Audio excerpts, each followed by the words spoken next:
You're watching Today I Grew Up. Hey guys, it's Today I Grew Up, and today I'm really excited. I had a podcast interview with Quest for the Best podcast with Jonathan and Jesse. I've been following these guys on YouTube for a very long time, ever since they released Toy Story live action. It was just groundbreaking, and it really inspired me to do live action on my channel. So I hope you guys enjoyed this conversation, and my message is always the same. Always follow your dreams. There's a link in the description and the comments below that goes to their SoundCloud page. Please check out Quest for the Best podcast. They have amazing guests, and it's an awesome time. Welcome, everyone, to Quest for the Best. It's our podcast. If you didn't already know, you know, because you're listening to it. My name is Jonathan. And I'm here with Jesse as normal. Yeah, that's me. You know, normal Jesse. And we have a normal Jesse and a special guest. He's not a normal guest. He's a special guest because he's not on every episode. It's David Cameron. Am I saying your last name right? Yeah, you're saying it right. Okay. And we're waving because there's visuals to this. If you were to watch clips or all of it, I'm not sure how it'll appear. Oh, I'm sorry, I didn't wave. I'm waving. On the YouTube, if you're viewing, then hello and welcome. Not how I intended a podcast to be consumed with your eyes is not the primary way to consume a podcast, but for those who haven't had the pleasure of watching any of Dave's videos, or you don't know who he is until I say the name of the channel, it's Today I Grew Up. If you've watched ours, you've probably been recommended some of his.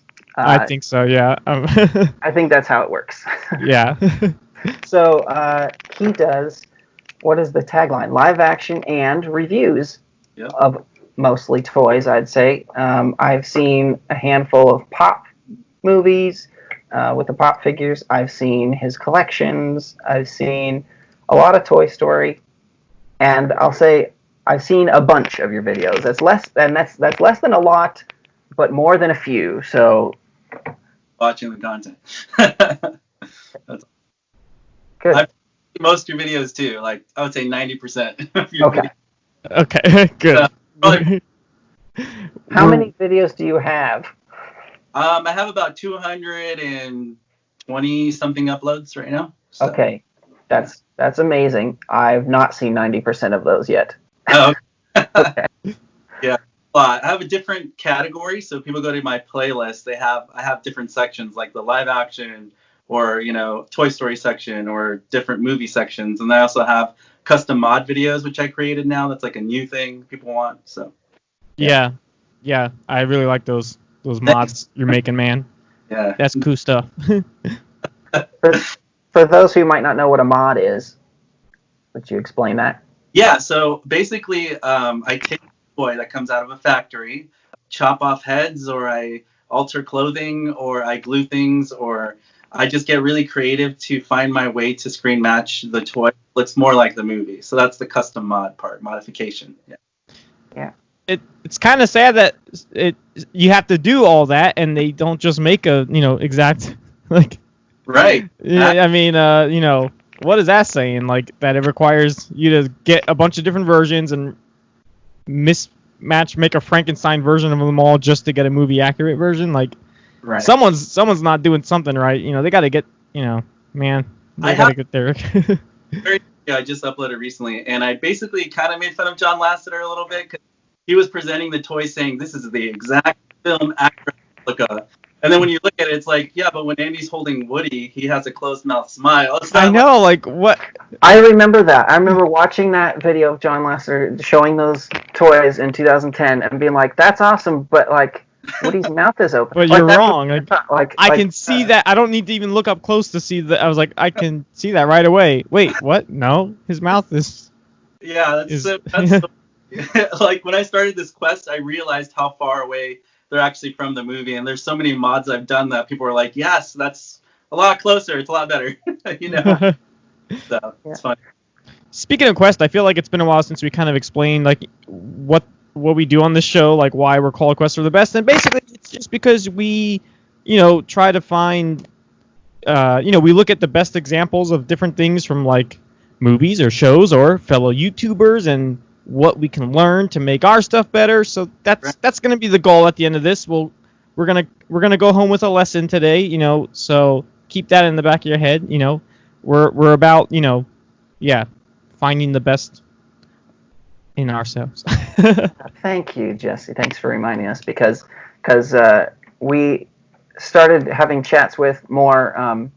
We've had a couple of conversations with YouTubers, and so it's just interesting to get another perspective. And so that's really the thing that that we're interested in finding out about is your channel. How it's growing pretty quickly, and you have a great studio setup. That's really cool. How long ago did you start the channel, and what sort of inspired you to do that?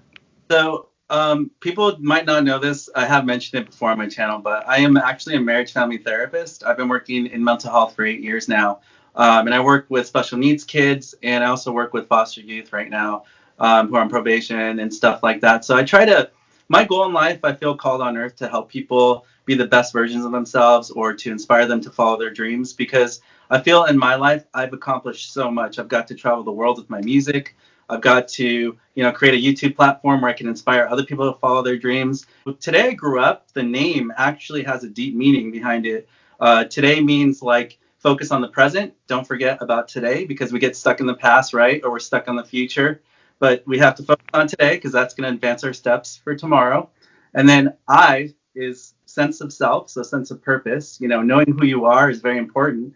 And then grew is growing. So as you find your purpose, you find your motivation, what are you growing towards? How are you becoming a better person? And then up is that next stage, that next level of your life. Kind of like when you graduate to a new grade or you pass a level in a video game, up is that next level. So Today I Grew Up means something a little deeper to help inspire people to follow their dreams.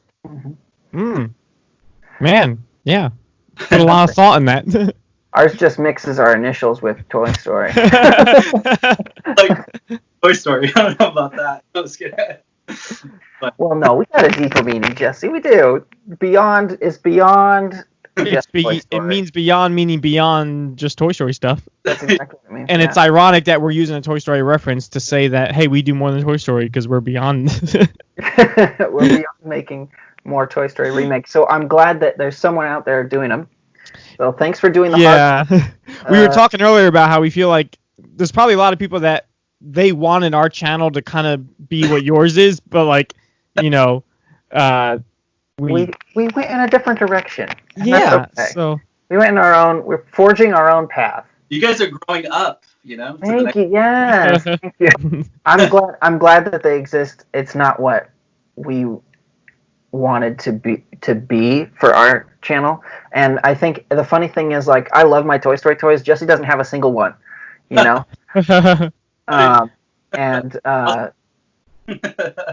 yeah, and so like, but I would mod a couple little things, but I never went into the detail that you do. And I did a few videos on our channel where I talked about the toys that we used in our movie, but and those are by far the popular ones. Yeah. But the main reason that we wanted to do Toy Story was because we wanted to learn about filmmaking, and we wanted to like better ourselves in that way. And so Toy Story is just the perfect movie. That's really all there is to it. And our actors are always available. yeah.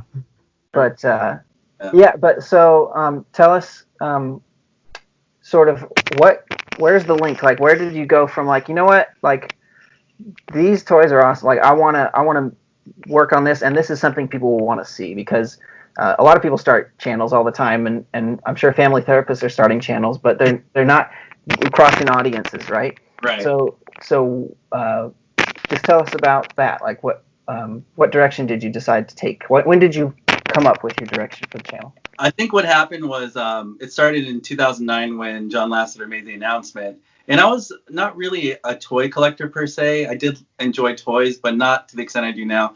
My wife, actually, I'm married, no kids yet, which is good. So I have time to do this stuff. But my wife gifted me my first Toy Story collection Woody doll. And it was right when the Toy Story collection dropped. And I thought it was really special. And I was like, this is awesome. Like, I never thought about it. I mean, I've always been a Toy Story fan, but actually having the toy that was like a possible prop from the movie was something very like, whoa, like simple, but still a complex subject. So after that, I just got addicted to collecting the whole Toy Story collection line. So I became a toy expert, and I started learning about the waves of the toys, and then people started asking me questions. So as I uploaded videos, people would be like, oh, we need to see more of this.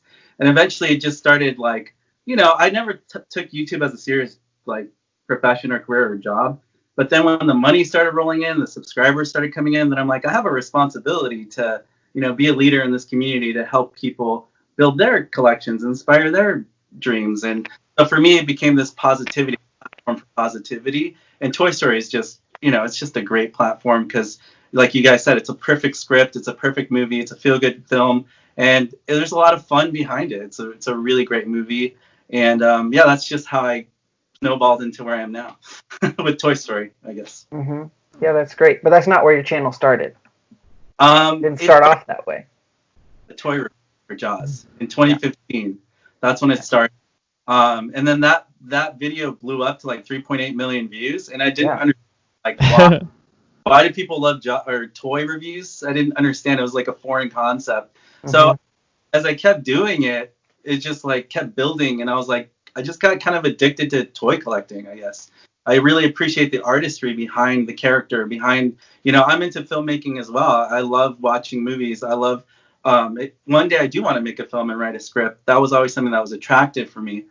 So I really love the movie and the art form behind the movie and behind the character development and behind the art of the costumes, right? Or so for me, when I look at Toy Story, I don't just look at characters. I look at the development and the creative process of the character. So like Duke Kaboom from the new Toy Story 4 movie, I love everything about Duke Kaboom and what he stands for. His character flaws became his strengths. So it's kind of like a good moral, good story. So I don't know. That's just how I view it a little bit differently, maybe. And maybe some people connect with that too. So yeah, that's great. I also think it's kind of weird that you could do something like a toy review and it could just like take off, And it's like, oh, I guess I'm doing this now. Right. Or it's just one and done. It's like, well, that was weird. Okay, now what am I doing? So you sort of took advantage of that? I did the Pop Funko Home Alone, and that got over 1.9 million views. So then I was like, hey, why don't I just create live action Funko Pops? And I saw your guys' live action Toy Story movie, and I was like, that's so genius. Like the live action genre. You guys like pioneered that, I feel, on YouTube. And I was like, I want to do that too. That looks really cool. That looks really fun. And just enjoy having fun. It's my outlet. I work a serious job. So when I clock out of work, I don't want to think about serious issues and problems and mental health. I just want to have fun and be a kid again, So for me, it's like, yes, let's get into this, So it's kind of like a coping skill for me, to get into the toys too and do the fun things I do on the channel. So, yeah. Do you like when you purposely get new toys specifically for making videos, or do you just get them because like, oh, now I want this, and then like, oh, well, I'm gonna make a video of this now too, or is it like, now are you thinking of like, oh, what else, what's a cool thing I can show on the channel, and then you get it, or do you just? You literally just, I say out loud, everything you just said is all of the above. It's never just one way or another. Like, I'll get inspired, like, oh my gosh, this toy just got released, I have to get it. I have to do something fun with it. Like the Duke Kaboom figure that came out. I love Duke Kaboom. I'm gonna buy that. I'm going to try to do some custom mods with it. I'm going to do some live action with it. And I just go as creative as I can and just do something fun, Right. So you're only going to get the stuff that you really want, not just because like, oh, this will get, a lot of people want to see this. No, you get it because you really want it. About it. Like what I have is because I really love it. Like I don't own a Gabby Gabby doll for that reason. I don't like Gabby Gabby as a character, personally. I'm sorry for the Gabby Gabby fans. I'm probably going to buy one for live action, but I'm not a personal fan of Gabby Gabby. So maybe she could be a prize, a giveaway. She'll be it'll be like a giveaway or something. So, yeah. That's kind of how I went about when we finished filming the movie. It's like, I can't keep all this. This is too much stuff. And like, so I'm going to keep, like, I just decided, you know what, I'll keep the ones that Andy decides to keep. Like, that's what I decided. And then it's like, but then these are really rare and expensive, so I'm gonna keep those too. So it's like, Yeah. I made an exception. Yeah. Yeah, I just collect what's film accurate. So for me, I love movie scale. I don't just buy something because it's Toy Story or because it's a Woody doll. I buy look like them. That's just my inspiration. I like props, movie props. So. Yeah. So, tell us about when you sort of decided. There's always sort of a point when you're working on YouTube when it kind of changes from like this is just a fun thing that I do when I have time to like, oh, I need to make a schedule and this is almost like a second job. And when did that sort of switch? So that happened 2 years ago. I uploaded a Toy Story video. It was just a random one, and it got a lot of attention. And then I realized after the Home Alone ones too, the Pop Funko ones got a lot of views too. I realized, hey, I could actually make a side income with this to help, support my addiction. I like buying or collecting toys. It can help me give it back not only to myself, I can give it back to the fans. So I was like, what a great recycling bin. It's like I can make videos, get views, make money, buy stuff to present it, and then keep it for my collection. So I was like, that's awesome. Right. What a beautiful circle, man. That's such a great cycle. Like, isn't that what we all want to strive for? Like, right. I mean, plus my wife appreciates that I don't steal all the money from the budget for toys, So that's right. Like, you keep your YouTube money for toys. Yeah, exactly. I want this new toy. Well, you have your YouTube money, right? Like, there, you do whatever you want. So I want you guys and some people out there. I've spent thousands of dollars now at this point on the toys because I have a guy in Algeria making a movie accurate Stinky Pete for me from scratch, and he looks better than what they've ever released, and that costs a lot of money, but I'm doing it for the fans. Or I bought a promotional 4-foot tall Woody that's coming from the UK right now. That's going to be coming soon in another video. I have a custom Woody that's coming in the mail from Utah. So I'm like right now sourcing so many things with that money so I can put it back into the channel, back for the viewers, because I know they're going to go crazy for something more movie accurate than we've ever seen before, like ever. So. Yeah, that's pretty cool. Yeah, it's pretty fun. So, what are your goals for the channel to continue? Like, I'm guessing there's not going to be another Toy Story movie for a while, right? So, eventually, and I know you're into Jurassic Park and Back to the Future. I was a little jealous that you went to the locations in Hawaii. That was cool. For Jurassic Park. That's one of my dream vacations. But I mean, just going to Hawaii is good enough. But then taking a movie tour, that'd be super fun. So, where do you think you'll take it? I have any clue yet? I have so many ideas. So I already have like my YouTube career planned out the next couple years. There's a lot of things I want to do. I want to do short films eventually as well. I have a lot. I'm not done with Toy Story. Like, you guys think I'm done with Toy Story, or the fans. Just wait. By next year, you guys are going to see everything I've been putting work into. I'm always like 6 months ahead in my head, like I already have things planned now for the next 6 months that I've been planning the last 6 months, But things take time. I don't think people realize how much time it takes to write a script or prepare for a toy review or a special toy, right? It takes time to research, get it right. So I don't know. I always feel flexible. Like, I have my plans, but if something comes up, I got to do this, then I just do it. You know what I mean? So, but my goal is to reach 100,000 subscribers. I was always like, oh man, how cool would it be to like reach 100K? So that's kind of my goal. And then also, I want to just keep doing what I do on here because I bring a lot of joy and inspiration to people, and I want to continue that. So, just I want to see how far I can go with this and see where it goes. You know what I mean? So, yeah. That's great. Yeah. Have fun with that. Having a lot of fun. It's been a wild adventure, and it's only like getting started, I feel like, for me. So, yeah. I don't think you have much to worry about as far as gaining an audience. There's definitely a big interest in this, and you're doing a good job at it. So thank you. It's pretty cool to see. Yeah, I have a lot of tricks up my sleeve coming soon. I'm always trying to innovate. People are going to know what to expect from me, but they're always going to be surprised with something new. That's interesting. Yeah. Okay, so I don't want to get into, like, I'm not going to spoil the next 3 years so that someone else can take it. But sort of tell us your it's not, this isn't your full-time job. Like, you're doing that. Okay, yeah. So, but you are making money. Like, how did you get to that point? Like, there's a lot of people out there that that's the goal. It's like, I want to make money on YouTube, and it's going to be great. It's hard work. Yeah. I gotta say, I first started making $100 a month. I would say, I'll be honest with people. I put in so much work, so many hours, and I think I only made like $100 a month. But for me, that was like, that's just enough. Like I was okay with that. And then last summer, after the Toy Story 4 thing blew up for me, I made my first paycheck over $1,000 that month. And then I realized I can make some serious money doing this. How cool. Like, how fun is this? So that kind of helped me grow the channel, because I was like, if I have more money to put into production, then that means my videos will get more views, and it'll just, like that recycling bin, just get bigger. And I've just been pushing it. And the harder I work, the more I'm getting out of it. And I feel like the viewers are getting a lot more out of it, because they're seeing some really cool content from me, because I'm investing back into the channel. So, and I've used some of that money to travel too. Like, I've traveled to Germany, I've traveled to Spain, I've traveled to Japan, and I've filmed Toy Story content out there, and I buy Toy Story toys from those areas to show people. So I definitely have fun with the money, but I put it back into the channel so people could feel like they're on the journey with me. It's not just me to share with everybody else too.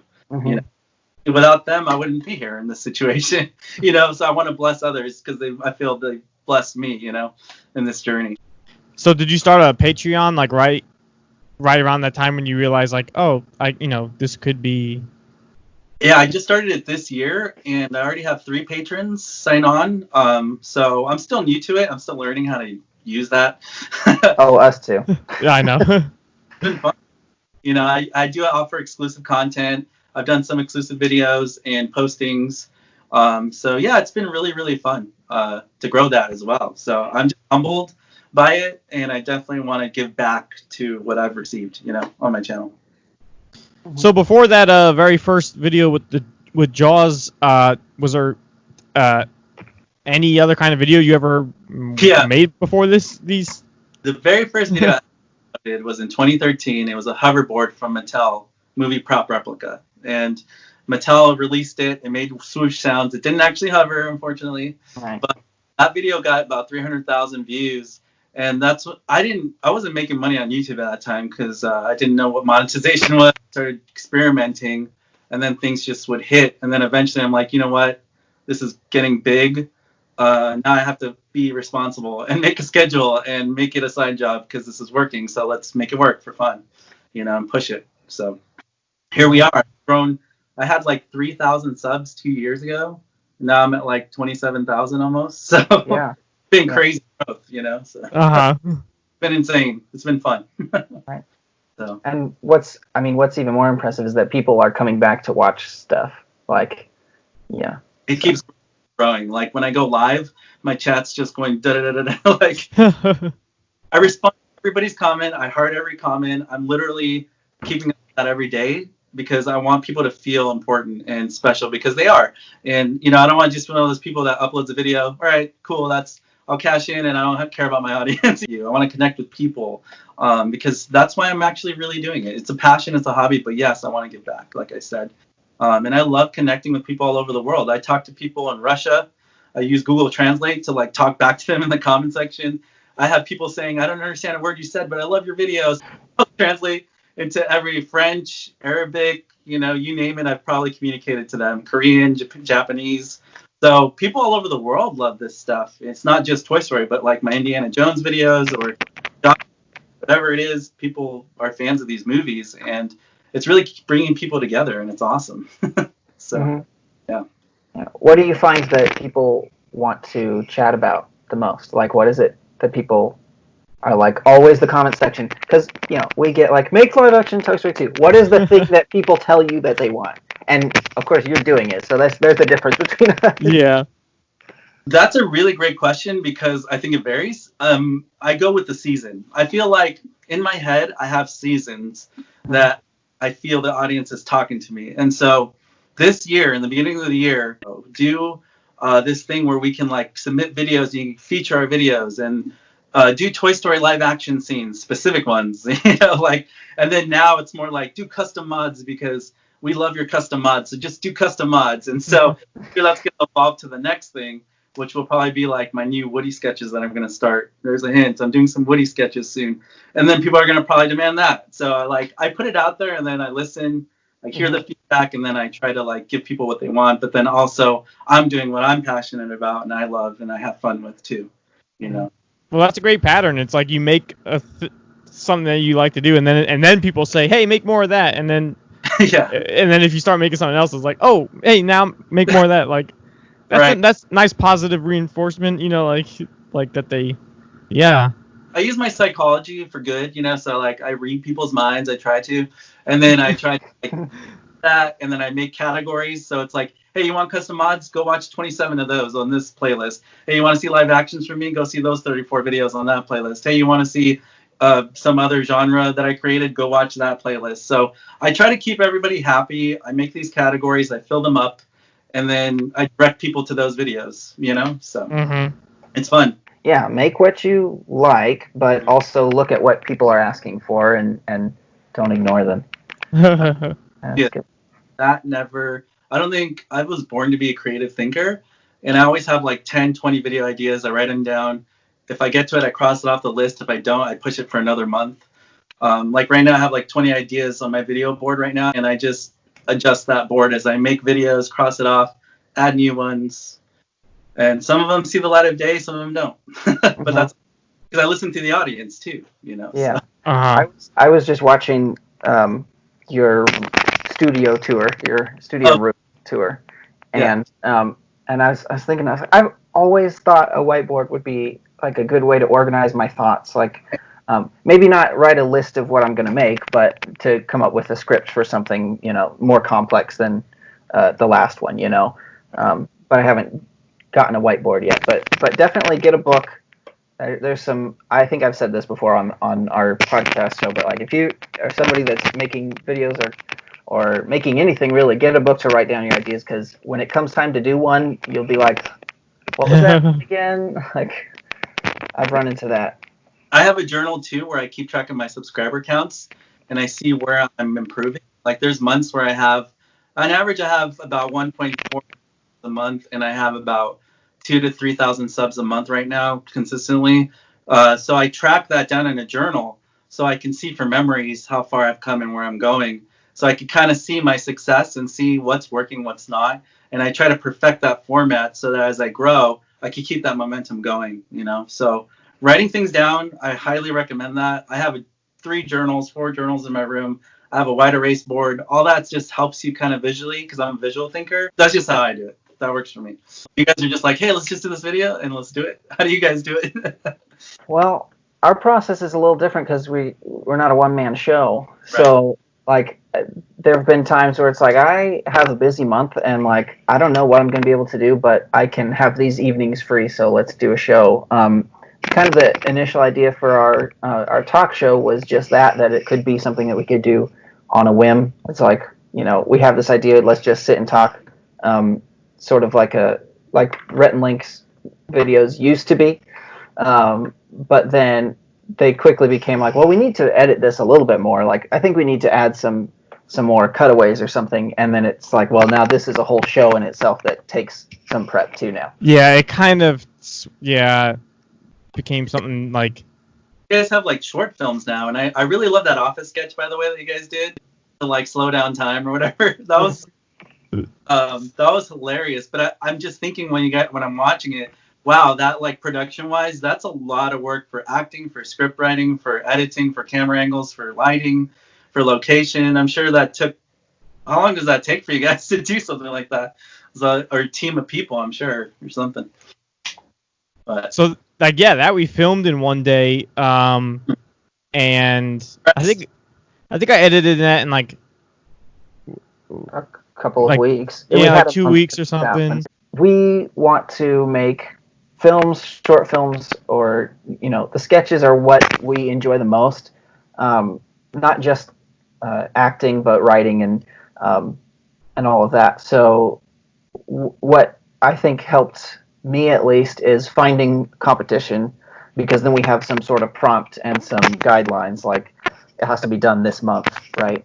Right. So and then the way that we've found to debrief is to be on the podcast about it. So we'll get our actors back together and just sort of debrief. And that's like, because while we're doing it, we're not thinking about like, okay, what do we do right and wrong? We can do that afterwards. And if that's helpful or entertaining to people, then they can listen to it. You guys uploaded your Toy Story video, the last one, through the drive-thru. You know, when you went to the Yeah. drive-thru, you guys got a ton of views on that. So I think your Toy Story audience is still very strong.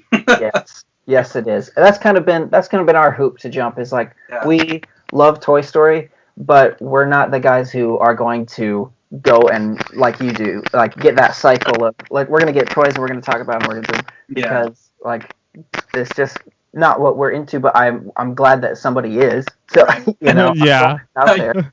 I'm glad it's out there. You're filling that void that we left open. You're right. I do feel that way, and people have told me that. Actually, in a way, they're like, "Yeah, people are saying that I'm the #1 Toy Story channel right now because that's literally most of my content," which is true. It's most of my content right now. And I have no shame in that. I mean, I'm happy to fill a void if it's there and I can fill it, because if it's bringing joy to me, then it's going to bring joy to you guys and everybody else. So, you know, we're all fans. Deep down inside, I think it's that something we'll never not be fans of. I think, you know, it's a big part of everybody's story in some way. You know, movies are part of our story. And for you guys, Toy Story was a big part of your story in a different way too. So it's pretty cool to see one subject become somebody's story, you know, part of someone's story, but yet it hits differently. It hit you guys different. It's going to hit me different, but it's still something we can come together about, you know, right? Uh-huh. Which is really interesting to me. It's fascinating. Yeah. Now, do you think you'll ever like, I don't know, like make any other like something really different than anything you're making now? Like for example, I mean, so you have a band. Like, what about like a music video? Is that something like you'll maybe ever make or something like that? Or I did do a cross promotion. I have a song called "Bring It On" YouTube. If you type in "Heart Like War, Bring It On," I have an action figure music video where I take toys that I featured on my channel and I made it with my band's music, and then we made the music video about the toys. So we've done that a couple of times actually, with the hoverboard from Back to the Future for an older song we did, and then Bring It On was another song we did across platform. And if you watch my Today I Grew Up channel, my music intro, all the music you hear in the intro and outros are my band music. So I don't have to worry about sourcing music because I make it. So beautiful. It's convenient, you know. So if you guys have some punk rock or pop punk music, I'd be happy to. You're our guy. I'll send it over to you guys so you guys can use it.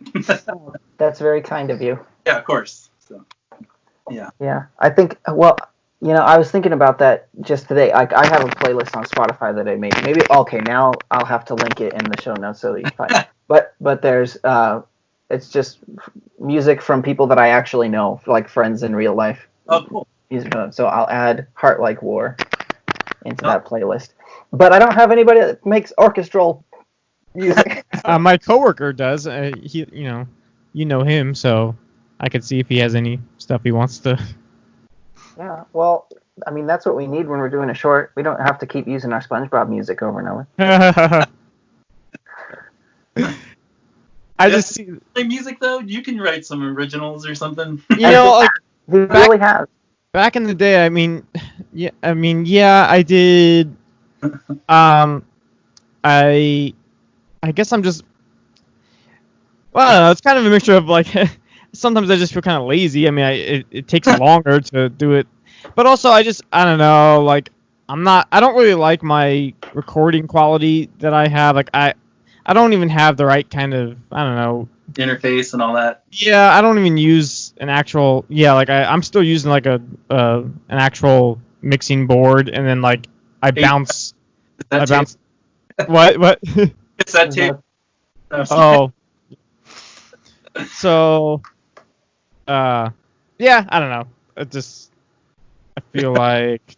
Hey, you're being honest, so I appreciate that.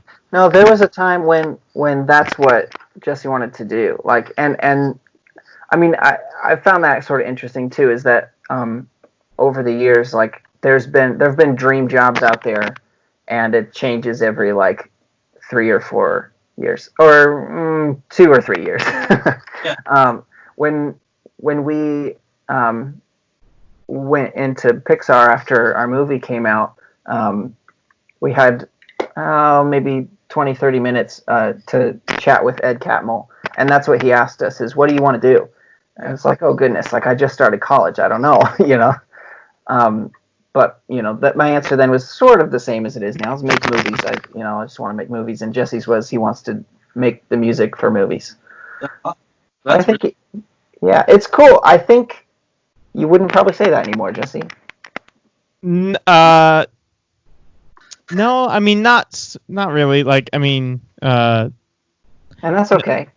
But yeah, I don't want to make soundtracks as much as I'd rather just make regular mainstream music, something, whatever. But even that, I don't know. I just I mean, I'm just speaking for myself, but I feel like if you really want to do something, then you're gonna do it. You know what I mean? Like for me, I have 3 careers, that I'm building, and people ask me, how do you do that? Well, evaluate, do I really want this? And that's good to ask yourself, because there's things I wanted to do in the past that I used to want to be a chiropractor. I went to chiropractic school and I realized this is not for me. So you grow every day and you learn. And for me, I want to make a full-length movie by the time I'm 40. I want to do a screenwrite a play, script, and make a full-length movie by the age 40. Like I have like these timelines in my head. Okay, by 30, by 40, by this, and I feel gonna do it. It's just gonna take time. So, yeah. That's cool. I don't know many people that do that. I certainly don't. What inspired me? Forrest Gump. You guys ever seen Forrest Gump? That's a classic. I have, yeah. Of course. And Tom Hanks does amazing things in that movie. He was like everything, right? Like a pro, ping pong player, or like, he was in the Marines, or in the military, but like he just had so many lives in one life. And to me, that's so attractive to how many lives can I squeeze in one? If I only have one, what can I do with it? So being a therapist, being a musician, doing all these things that I do for YouTube. And then next, I want to be an author of book writing, and I want to make a screenplay. I want to make a movie. Those are my next goals. I'm going to do it. And by the time I'm old and I look back, it'll be like, man, that was awesome. I went so hard. I did it. And I lived multiple lives in one life. And that's what I want to be able to say by the time I'm 40, 50, 60. So that's just my personal. I'm just crazy. I feel like you should have the podcast called Quest for the Best. Like, it so resonates with your character. Like, I'm just crazy like that. I just want to live life to the fullest, and I just try to inspire. You don't have to do what I do. Just do one thing and just go for it. I'm here to support you. That's how I feel. So. Wow. Good. So I want to hear a little bit about your band before the show's over, but we have a little bit of time for that. Before that, what would you tell to kids who they want to start a YouTube channel? They're interested in a lot of things. Maybe toys is one of those things. What advice would you give? Number 1 would be believe in yourself. I can't tell you how many times I hear people who self-doubt themselves or don't think they're good enough because they don't have the right equipment or the right whatever it is. And they always have an excuse for, I can't do this because, and it really, if you have that belief in yourself that you can't do something, it starts opening doors from I can't to can. And I think that's something I would advise anybody who wants to start a YouTube channel. Don't ever think that you can't do something, because even if you tell yourself you can't, you can't do it, or someone else is telling you, you can't never be like that, you can't do that.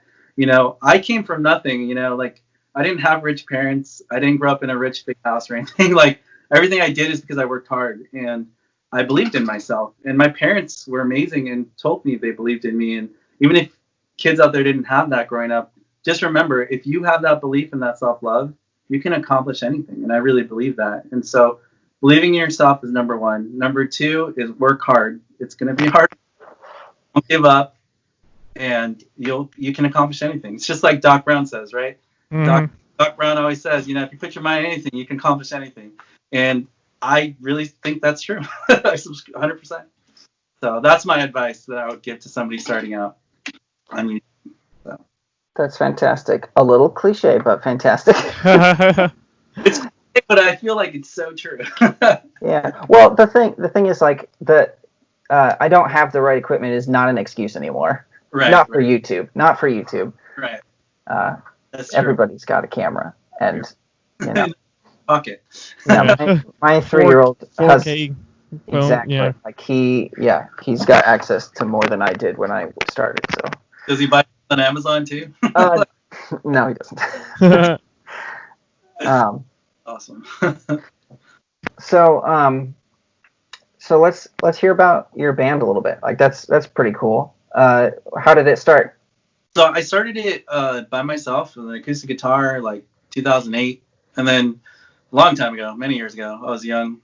In 2009, I grew up listening to a band called MXPX. I don't know if not everybody knows who they are, but they're friends of mine now. They're pop punkers, big in the scene. They were the reason why I started playing guitar, and I went to their concerts growing up. My dad took me to shows.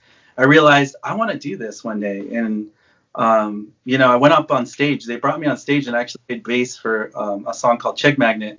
That night I looked into the crowd. It was like 3,000, 4,000 people, and I realized if I could do this, I mean, if they could do this, I can do this. Like, I'm doing this. Like, this is awesome. So it inspired me to just write music and make a band. And eventually, through hard work, and my brother helped me. He was a drummer and great music producer.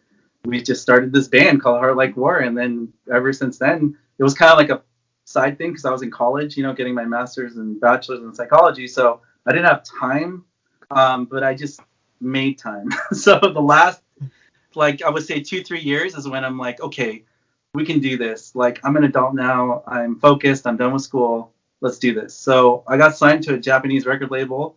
They took us out to some tours in Japan. And then I got signed to an Indie Music, which is a record label in the U.S. And then they helped us put on some big shows here in California. And then we did a West Coast tour. And it was just crazy because I'm like, dude, if I just feel like my life's a movie sometimes, like a dream. But I realized, like, yeah, if you just believe in yourself, anything's possible. Like, I'm not the best singer or the best songwriter or the best guitar player, but with hard work, it worked out. So we're still playing. That's awesome. What were some of those steps from like, okay, now we have some time, let's get started, let's do it, to signing with the Japanese record label? Like, that's a pretty big jump. Like, what happened there? So my drummer that I met actually 2 years ago, so my brother is a podiatrist now. So he's 2 years younger than me. He's married now. He has kids and stuff, and he had to retire from the band. So I replaced him. He gave me his blessing. He's like, I retire. That's nice. Craigslist, and we clicked, and he's a great guy, and he had connections to Japan because his brother was stationed there for the military, and he would visit his brother over the years and made friends with people in the punk scene. And then eventually he met these guys, and they're like, we love your band. Like, this sounds awesome. Like, how would you guys like to be signed to a Japanese record label and come tour out here? And my drummer told me the news, and I was like, is this a dream? Like, of course, I want to tour Japan. Done 2 tours out there now, and we keep growing our audience. I feel like Jesse from, like, Full House, where he was famous in Japan. Like, in America, I'm like, I'll get recognized at a concert or something, but I'm not famous by any means. But if I go to Japan, I feel like I'm Michael Jackson, So I got, like, sold out clubs there, and people want my autographs and pictures, and it's kind of crazy. It's really crazy. They love music out there in Japan. They're stuck in 2005. There's still CDs and Tower Records out there, and they love physical CDs still, and they love, like, 2000s pop punk forever there. So it's awesome. It's really cool. Dang. It's real awesome. That's all I can say. Just watch the videos. I have 2 tour videos from Japan on Heart Like War YouTube, and you can see my craziness. I bleached my hair. I saw that. I just had fun out there. So it was a great time. Wow, living the dream. Yeah. I'm trying. I'm trying to be like Forrest Gump. I told you, I took that movie very seriously. That's funny. He's a fictional character, right? No, I know that's true. But then when you're like John Lasseter, imagine his life. That's amazing. So that's awesome. Well, not anymore, but in the past. Yeah. Don't. You can't be his fan anymore. Don't you know? You're not allowed to like him. Sorry, Josh Cooley. I want Josh Cooley. Yes, that's what you meant to say. So you went to Japan on tour, but you also went and saw Tokyo Disneyland. Is that right? Yes, I went to Tokyo Disneyland. By the way, if it's past 6 p.m., they discount the tickets to like $40 US. What kind of crazy world is over there? And also the food, if you go to McDonald's past 6 p.m., they discount the prices as well. So they're really awesome over there. So you can do a lot with your money in Japan. It's so, like, the hostel we were staying at was like literally $300 for 2 weeks stay in a hotel. So Nice. The flim flam. awesome. So we walked everywhere, but there is a subway system that's really cheap. It's like $2-3 to travel between cities. So you don't have to drive, you don't have to rent a car. People just walk and take subways. And Tokyo Disneyland was amazing. Their rides are bigger and like newer. And let me tell you guys something really interesting. Mm-hmm. Caribbean, you guys heard in Anaheim, Disneyland. You know how they really change things to be politically. Yes. Well, and they don't care about that. And so just keeps the rides original over there. And so it was really crazy because I'm like, is this the 90s again? I was on a Pirates of the Caribbean in Japan, and I'm like, this looks exactly like if they untouched it. But I live an hour from Disneyland here. I'm from Anaheim.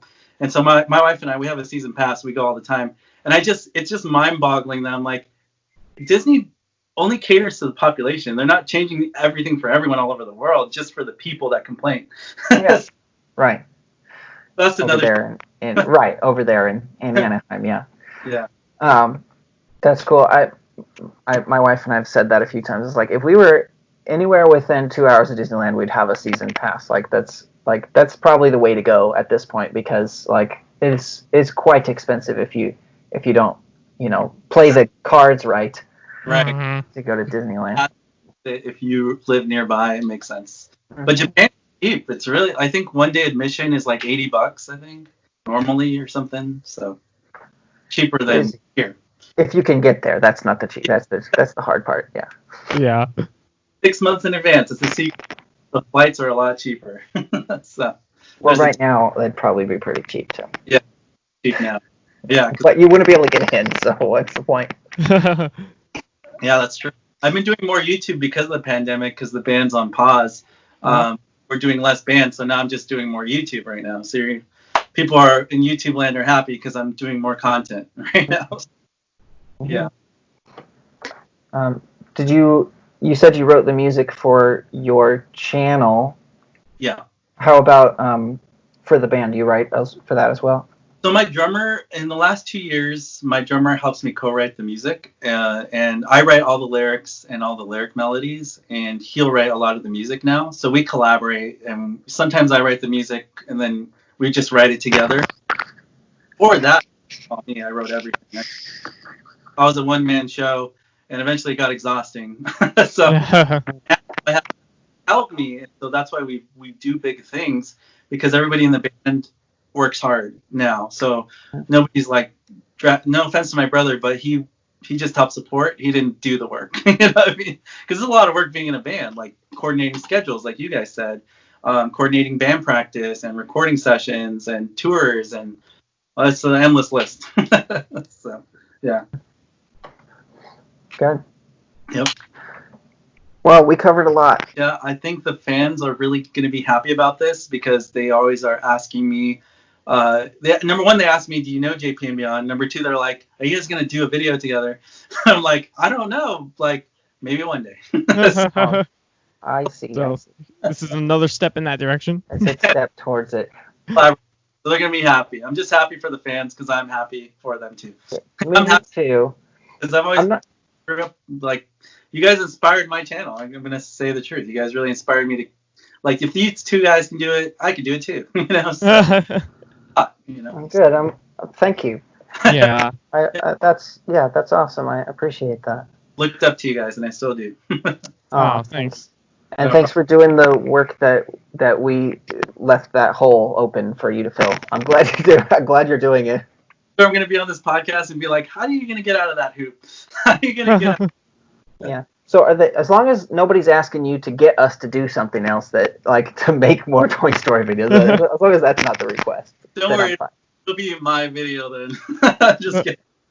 No. Oh, it's funny. Yeah. Good times. Yeah. So so thanks again. At the end of each episode, we make sure that we learned something. I think we learned a lot this time. I think we learned, quite a lot. Like you're just oozing with good advice. Right. But it's not it's good advice, but it's not something you probably didn't already know, guys. Like just maybe you just have to hear it from someone else. But work hard and pick the thing that you want to do and go for it. Like don't And yeah, it could be 4 different things. It can be one thing. Like Right. Just believe in yourself and go for it. The cliches work. Yep. Yeah. They're cliches for a reason because they're tried and true advice. Good. Good. Well, it was great talking with you, and thanks for your support of our channel. And I'm glad that everyone's really enjoying yours, and I'm sure that you're going to reach that goal that you had. You said 100,000 subscribers. That's going to come really quick, man. Oh yeah, it's coming for sure. Like Walt Disney says, if you can dream it, you can do it, and I love that. I really do live by that too. Walt Disney, man, he can't be wrong. Roll the credits.